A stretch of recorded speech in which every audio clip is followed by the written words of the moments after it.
Khan sir और रोशन आनंद के बीच चल रहा जो विवाद है वो अब थमता हुआ नहीं दिख रहा है। हर दिन इस मामले में कोई ना कोई नया मोड़ सामने आ जा रहा है। अब कल हमने आपको रोशन आनंद के तीखे आरोपों के बारे में बताया था।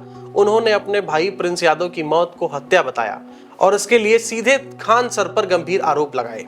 और साथ ही हमने आपको यह भी बताया था कि नेपाल पुलिस इस मामले की जांच किस एंगल से कर रही है और शुरुआती जानकारी में जो बातें सामने आई थी वो भी हमने आपको बताई। लेकिन आज पूरे दिन इस केस में क्या क्या नया हुआ, आइए सिलसिलेवार तरीके से समझ लेते हैं। सबसे बड़ा अपडेट जो है वो ये है कि आज पटना सिविल कोर्ट में खान सर के दोनों बॉडीगार्ड तालेबार सिंह और प्रदीप कुमार की जमानत याचिका पर सुनवाई हुई। हालांकि कोर्ट ने फिलहाल दोनों को राहत देने से इनकार कर दिया है। अदालत ने पुलिस से इस मामले की केस डायरी तलब की है और अब अगली सुनवाई 20 जून को होगी। यानी कि कोर्ट जो है वो पहले जांच से जुड़े दस्तावेज देखेगा और उसके बाद ही जमानत पर फैसला लिया जाएगा। कई मीडिया रिपोर्ट्स में दावा किया गया है कि पूछताछ के दौरान दोनों बॉडीगार्ड्स ने पुलिस से कहा कि उन्होंने गोली खान सर के कहने पर चलाई थी। रिपोर्ट्स के मुताबिक उनका यह कहना है कि खान सर ने उनसे कहा था कि गोली चलाओ, बाकी जो होगा मैं संभाल लूंगा। हालांकि इन दावों की अभी तक अदालत में पुष्टि नहीं हुई है और इसकी जांच अभी जारी है। दूसरी तरफ खान सर पहले ही अपना पक्ष रखते हुए ये कह चुके हैं कि गोली जो है वो आत्मरक्षा यानी कि सेल्फ डिफेंस में चलाई गई थी। उनका कहना है कि किसी पर भी जानबूझकर हमला करने की मंशा नहीं थी और यही वजह है कि मामले की सुनवाई अब और अहम मानी जा रही है। खान सर की जमानत पर भी 20 जून को सुनवाई होगी और इसी दिन खान सर की अग्रिम जमानत याचिका पर भी सुनवाई होनी है। फिलहाल अदालत ने उनकी गिरफ्तारी पर अंतरिम रोक बरकरार रखी है और अब सबकी नजर जो है वो 20 जून की सुनवाई पर टिकी हुई है। वहीं आपको बताते हैं कि चिराग पासवान ने क्या बयान दिया। आज के इस मामले पर केंद्रीय मंत्री चिराग पासवान की भी प्रतिक्रिया सामने आई। उन्होंने कहा कि पूरा मामला देखने पर कुछ गड़बड़ी की आशंका जरूर नजर आती है। हालांकि उन्होंने ये भी कहा है कि अंतिम निष्कर्ष जांच के बाद ही निकलना चाहिए। उनका ये कहना था कि छात्रों के भविष्य से जुड़ा मामला है, इसीलिए निष्पक्ष जांच बेहद जरूरी है। मैं माफिया जैसा शब्द शिक्षा के साथ नहीं जोड़ना चाहूंगा, पर हाँ, कहीं ना कहीं कुछ गड़बड़ियां तो हुई हैं जिसकी वजह से स्थिति असहज हुई है। मैं मानता हूं कि ये जांच का विषय है, बच्चों के भविष्य से जुड़ा हुआ विषय है। जरूर जांच होकर इसका समाधान निकलना चाहिए। आज पूरे दिन जिस बयान की सबसे ज्यादा चर्चा रही वो था बिपिन सर का बयान। माना जाता है कि वो पहले खान सर के काफी करीबी रहे हैं, लेकिन अब उन्होंने खुलकर इस पूरे मामले में सीबीआई जांच की मांग कर दी है।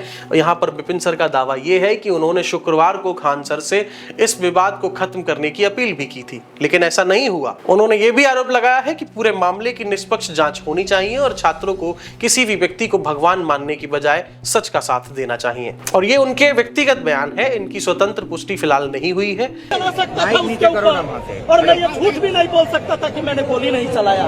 मैं तो ये नहीं कर सकता था। मैंने उसे मैसेज किया, मैंने उससे रिक्वेस्ट किया कि केस को फ्राइडे को ही खत्म करिए, लेकिन वो हठधर्मी की तरह हरा रहा और उसने कोई रिस्पॉन्स नहीं लिया। उसको पता था शनिवार रविवार और कोर्ट बंद है, इस मैटर को लगता है और दोनों भाई को खत्म करने का प्लान बनाए लोगों ने। इसकी सीबीआई जांच होनी चाहिए और पूरे बिहार के और भारत के छात्रों को हम कहना चाहते हैं कि धरती पर जो पैदा लिया है वो इंसान है, उसको भगवान मत मानो। भगवान नहीं है कोई, इंसान है। इंसान को इंसान रहने दो।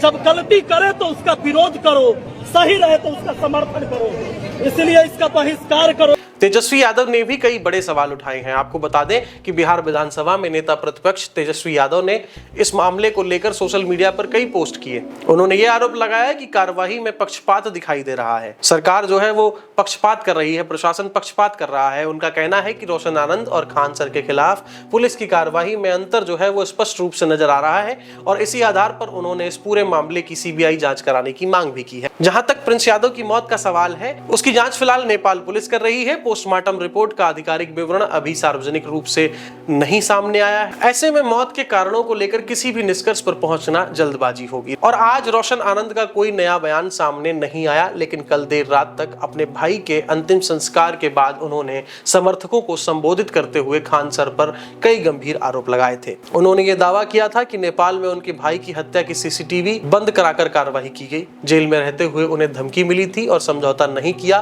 तो उनके भाई की हत्या कर दी जाएगी और उन पर भी 2 बार हमला कराने की कोशिश हुई थी। बिहार पुलिस खान सर का साथ दे रही है। खान सर की गिरफ्तारी इसीलिए नहीं हुई है क्योंकि उनके पीछे प्रभावशाली लोग हैं और कोचिंग पर हुई फायरिंग भी एक साजिश का हिस्सा थी। लेकिन यहाँ एक बात बेहद महत्वपूर्ण है, ये सभी आरोप जो है वो रोशन आनंद की ओर से लगाए गए हैं। इनकी आधिकारिक पुष्टि अभी तक किसी जांच एजेंसी या अदालत ने नहीं की है। खान सर के पक्ष की अगर हम बात करें तो वहीं खान सर ने हाल ही में जारी अपने वीडियो में प्रिंस यादव को श्रद्धांजलि दी थी। उन्होंने वीडियो में प्रिंस यादव के दोस्त अंकित के बयान का भी जिक्र किया, जिसमें दावा यह किया गया है कि प्रिंस यादव पहले से ही कई स्वास्थ्य समस्याओं से जूझ रहे थे। हालांकि मौत की वास्तविक वजह क्या थी, इसका अंतिम जवाब केवल आधिकारिक जांच और पोस्टमार्टम रिपोर्ट ही दे सकती है। हम इस बारे में अभी कुछ भी नहीं कह सकते। फिलहाल आज की सबसे बड़ी खबर यही रही है कि खान सर के दोनों बॉडीगार्ड्स को जमानत नहीं मिली है। अब इस पूरे मामले की अगली बड़ी तारीख 20 जून होगी, जब बॉडीगार्ड्स की जमानत और खान सर की अग्रिम जमानत दोनों मामलों पर अदालत में सुनवाई होगी। हम इस पूरे मामले से जुड़े हर आधिकारिक अपडेट पर नजर बनाए हुए हैं। जैसे ही कोई नई और पुष्ट जानकारी सामने आएगी, हम सबसे पहले उसको आप तक पहुंचाएंगे। फिलहाल के लिए इतना ही। आप देख रहे थे न्यूज फीड और मैं शिवम यादव हूं आपके साथ।